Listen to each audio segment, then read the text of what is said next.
dhe duke e sjellë atë potencial përsëri mbrapa në Kosovë, sigurisht se ndryshimet do të jenë të dukshme në fazën e tretë të qeverisë Kurti 3. Po flas në qeverisjen e fundit për këto 5 vite, sa është udhëhequr nga qeverisja e lëvizjes vetëvendosje, ndryshimet kanë qenë mjaft të mëdha, ku fokusin kryesor mbi gjitha e kanë dhënë te themelimi i institucioneve parashkollore. Duke e forcuar këtë dikaster, ne gradualisht do të kemi ngritje të cilësisë në arsim.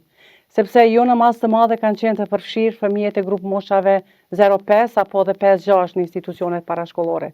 Duke u përfshirë kjo grup moshë e cila është bërë me një përkushtim të madh, duke u rivitalizuar shumë institucione në fokus të kopshteve në këtë drejtim, kanë bërë që gradualisht të punohet edhe më tepër, të rritet numri i fëmijëve pjesëmarrës drejt për drejt, dhe një element shumë i rëndësishëm ka qenë përfshirja e personave të cilët kanë mbështetur fëmijët me nevojat e veçanta.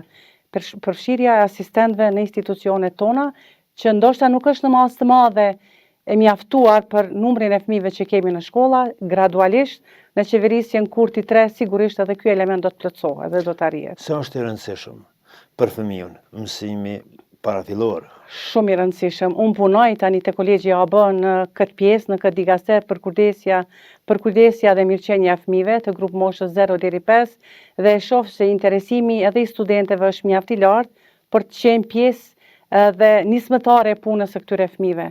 Duke ndikuar drejt për drejt tek puna e kësaj grup moshe, ne do të llogarisim për gjenerata dhe shumë të suksesshme.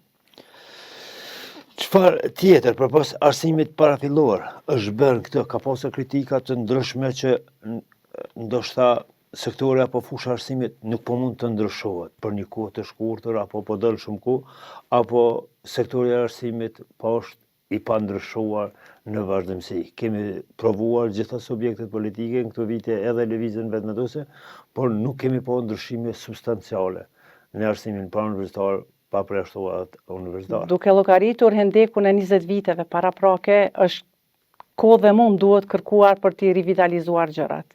Programet të reja të cilat janë arritur të bëhen në kuadër të Universitetit Prishtinës, po dhe të atyre institucioneve private, bëjnë se ndryshimet dal nga dal po sjellin risitë e veta. Ministria e Arsimit në këtë periudhë kohore ka subvencionuar studentët të cilët studiojnë edhe jashtë vendit me fusha prioritare në pjesën e teknologjisë, duke i fuqizuar edhe vetë vajzat dhe gratë të cilat janë pjesë aktive e studimeve në këtë fushë. Dhe duke e sjellë atë potencial përsëri mbrapa në Kosovë, sigurisht se ndryshimet do të jenë të dukshme në fazën e tretë të qeverisë Kurti 3.